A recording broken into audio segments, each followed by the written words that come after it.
সামনেই ভাইফোঁটা। ভাইকে কি রান্না করে খাওয়াবে ভাবছো? সেই একঘেয়ে বিরিয়ানি কিংবা মাংস ভাত আর সবশেষে এক প্লেট মিষ্টি? তার বদলে চলো ভিন্ন স্বাদের একটা দুর্দান্ত থালি পরিবেশন করি, যাতে থাকছে ইয়াখনি পোলাও, লেবু লঙ্কা মুরগি আর ডেজার্টে থাকবে একদম নতুন স্বাদের আনারসের হালুয়া।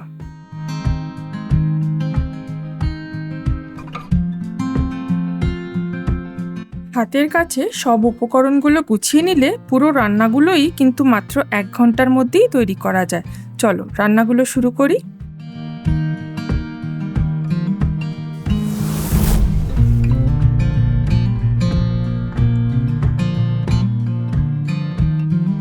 এখানে নিয়েছি 1 কিলো ওজনের চিকেন হোল লেগ পিস, যেখানে থাই আর লেগ একসাথে আছে। মাংসটাকে ধুয়ে জল ঝরিয়ে রেখেছি। এবার প্রেসার কুকারে 80% মতো বয়েল করব।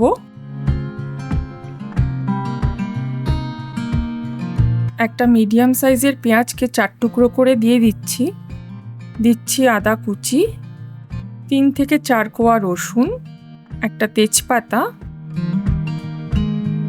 দিচ্ছি আস্ত গরম মশলা, হাফ চা চামচ নুন, কয়েকটা আস্ত গোলমরিচ। এবার জল দিয়ে ঢেকে প্রেসার কুকারে ইয়াখনিটা তৈরি হবে।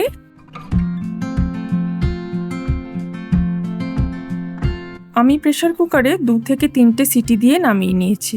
2টো মিডিয়াম সাইজের পেঁয়াজ নিয়েছি, এটা একটুখানি সেদ্ধ করে নেব।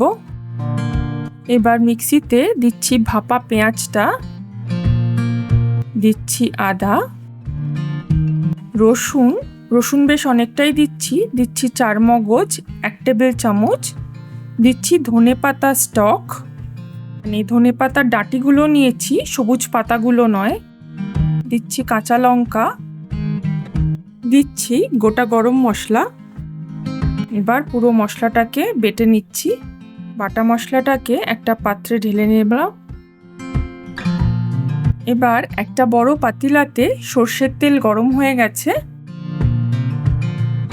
দিচ্ছি ঘি, ফোড়নের জন্য দিলাম তেজপাতা, একটা স্টার আনিস আর কয়েকটা গোলমরিচ। এবার বাটা মশলাটা দিয়ে দিচ্ছি।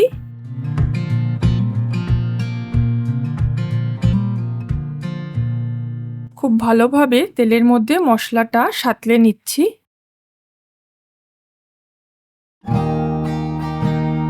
দিচ্ছি পরিমাণ মতো নুন, সামান্য চিনি, আর এবার সেদ্ধ করে রাখা চিকেনের পিসগুলোকে দিয়ে দিচ্ছি। চিকেনের পিসগুলো দেখো খুব বেশি সেদ্ধ হয়নি, এখনো কিন্তু একটু সেদ্ধ হতে বাকি আছে। আর জলটা তোমরা একদম সরিয়ে রাখবে, সেই জলটাকে আমরা ইউজ করেই তৈরি করব পোলাও।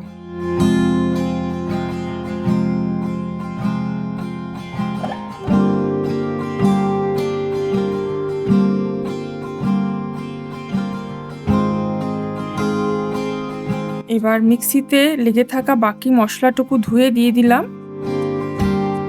চিকেনগুলোকে খুব সাবধানে উল্টে পাল্টে নেব, তাতে চিকেনের গায়ে মশলাগুলো লেগে যাবে।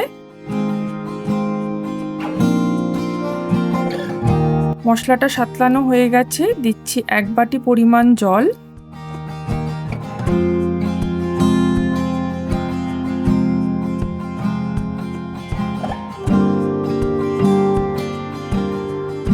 দিচ্ছি গন্ধরাজ লেবুর রস 1 টেবিল চামচ মতো। এখানে কয়েকটা গন্ধরাজ লেবুর পাতা আমি দিয়ে দেব, তাতে খুব সুন্দর গন্ধ হবে। দিচ্ছি 1 চামচ মতো গন্ধরাজ লেবুর জেস্ট বা খোসার সবুজ অংশটা কোরানো, সাদা অংশটা নেব না, সেটা খুব তেতো হয়ে যাবে। দিচ্ছি কয়েকটা কাঁচা লঙ্কা।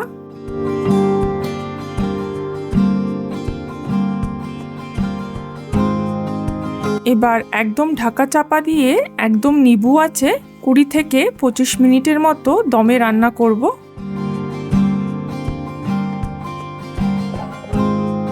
ঢাকনাটা খুলে দিয়েছি, মশলা থেকে তেল বেরিয়ে এসছে, চিকেনটাও খুব ভালোভাবে সেদ্ধ হয়ে গেছে।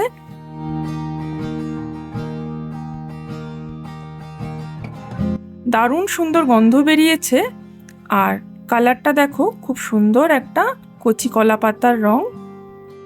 সুগন্ধি লেবু লঙ্কা মুরগি কিন্তু আমাদের রেডি। এবার পোলাওটা রান্না করি। পোলাওয়ের জন্য কড়াইতে দিচ্ছি সাদা তেল। তেল গরম হয়ে গেছে, দুটো তেজপাতা দিচ্ছি। ফোড়নে দেব আস্ত গরম মশলা, যার মধ্যে আছে স্টার আনিস, একটা বড় এলাচ, দুটো লবঙ্গ, কয়েকটা আস্ত গোলমরিচ, একটু জিরে, একটা দারচিনি আর একটা ছোট এলাচ। দিয়ে দিচ্ছি একটা বড় সাইজের পেঁয়াজ কুচোনো। পেঁয়াজটাকে খুব ভালোভাবে ভেজে নেব যতক্ষণ না একটা গোল্ডেন কালার না আসে।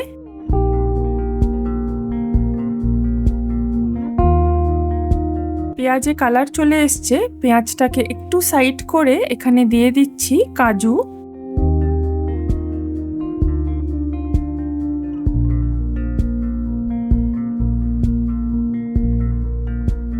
এক চা চামচ রসুন বাটা দেব, এক চা চামচ আদা বাটা দেব।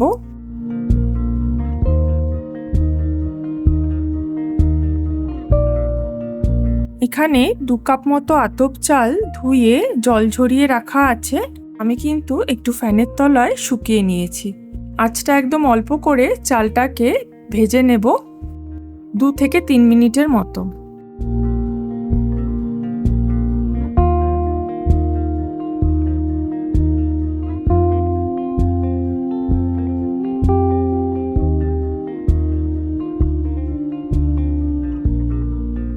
এবার দেখো, চিকেনকে সেদ্ধ করার সময় যে ইয়াখনিটা তৈরি হয়েছিল সেই ইয়াখনিটাই কিন্তু ছেঁকে আমি দিয়ে দেব।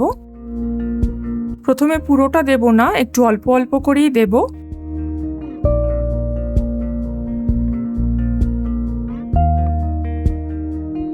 দু কাপ চাল ছিল, আমি ইয়াখনি দিয়েছি 3 কাপ মতো। এবার দিচ্ছি সামান্য পরিমাণ নুন। ইয়াখনিতে কিন্তু আগেই নুন দেওয়া ছিল, তাই খুব সামান্য পরিমাণ নুন দেবে। দিচ্ছি চিনি। নাড়াচাড়া করার পরে এটা মিডিয়াম আঁচে রেখে দেব। ঢাকা দেওয়ার দরকার নেই, আতপ চাল কিন্তু খুব তাড়াতাড়ি সেদ্ধ হয়ে যায়। আর চালটা দেখো একটা বাইট মতো আছে। এবার দিচ্ছি 2 টেবিল চামচ মতো ঘি। দিচ্ছি কিশমিশ, আঁচটা এখন অল্প করে দেব। দিচ্ছি শাহি গরম মশলা। এখানে আমি সামান্য ফুড কালার অ্যাড করছি, এটা কিন্তু অর্গানিক ফুড কালার। 1 চা চামচ কেওড়া জল। এবার পোলাওটাকে একদম নিভু আছে 5 থেকে 7 মিনিট পর্যন্ত ঢেকে দম দেব। একদম ঝরঝরে ইয়াখনি পোলাও দেখো তৈরি হয়ে গেছে। হালুয়া তৈরির জন্য একটা ছোট্ট কড়াইতে দিচ্ছি পরিমাণ মতো ঘি, একটা তেজপাতা আর 1 কাপ মতো সুজি। ঘিয়ের মধ্যে সুজিটা খুব ভালোভাবে রোস্ট করে নিচ্ছি। আমি কিন্তু এর মধ্যেই যে কাপে সুজি নিয়েছিলাম সেই কাপেরই 1 কাপ পরিমাণ মতো চিনি, 4টে ছোট এলাচ দিয়ে মিক্সিতে গুঁড়ো করে নিয়েছি। এখানে 1 বাটি মতো আনারস একটু চটকে সেটা সুজিতে দিয়ে দিচ্ছি।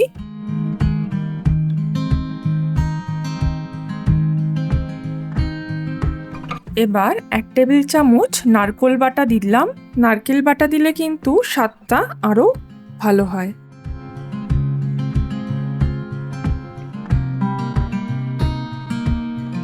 এবার গুঁড়ো করে রাখা চিনিটা দিয়ে দিলাম।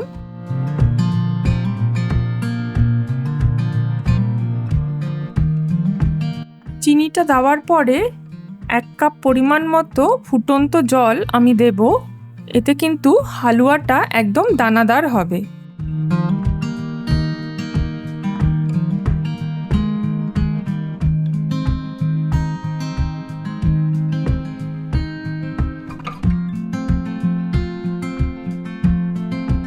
এবার একটু হলদে ফুড কালার অ্যাড করলাম, এটা অপশনাল।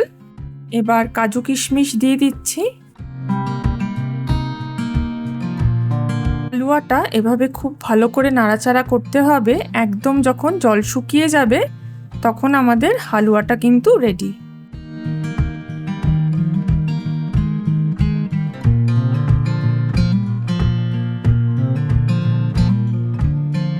নামানোর ঠিক আগে আমি আরও 1 টেবিল চামচ মতো ঘি দিয়ে খুব ভালোভাবে নাড়াচাড়া করব। হালুয়াটাতে ঘিটা একটু বেশি দিলে স্বাদটা কিন্তু দারুণ হয়।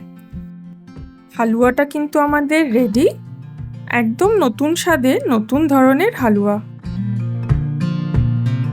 বন্ধুরা, শুধু ভাইফোঁটা কেন, সামনের উইকেন্ডে বা কোনো জন্মদিনের অনুষ্ঠানেও কিন্তু এই থালিটা পরিবেশন করতে পারো। আর হ্যাঁ, রান্নাটা কেমন লাগলো আমাকে অবশ্যই কমেন্টে জানিও। আরও নতুন নতুন রেসিপির জন্য দেখতে থাকো 5 স্পাইস স্টোরিজ।